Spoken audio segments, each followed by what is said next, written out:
Hi, everybody. It's Diane Neto living in Barrie. Today, we are going to talk about using rental income to qualify for a mortgage. So a lot of first-time buyers or new homeowners or someone that is younger, actually, I've done it for even older people, who can't qualify for a mortgage on their own. What they can do is buy one with an apartment in it, and the projected income from that apartment can be added to your income to qualify for a mortgage. So I've talked to a few people, and I've done it with quite a few people. And some lenders require it to be a legal duplex. So the property has to have a legal apartment. There's other lenders that, as long as there's a separate entrance and a kitchen, they'll count the income. So I'm going to share this little thing with you, and it makes sense, right? Like, if I can get $1,800 a month, then that money is paying most of my mortgage or half of it. So it's actually cheaper than rent if you buy, if you can qualify, and you only have to put 5% down if you're living in it. And that extra income will help you qualify. Maybe if you were approved at 500, now you're at 650, which you could actually buy something, where 500, very difficult. So it's definitely an avenue, and especially for young people, I suggest it, because you could eventually rent out the top and the bottom and buy something else, right?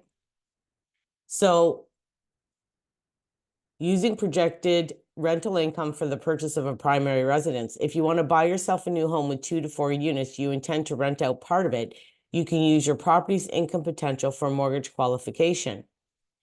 Develop an income projected based on fair market value for an equivalent unit and draft a lease agreement with realistic fair rental income expectations. If you're renting the property to a family member, sign an agreement with them ahead of time, providing they agree to your rent. Now, let me explain something. If the property, first of all, you always want to buy one vacant. You don't want to take on somebody else's tenant in general. There's odd circumstances where you might do that if they're really, really good, but generally you don't. So the bank will put a projected income on there.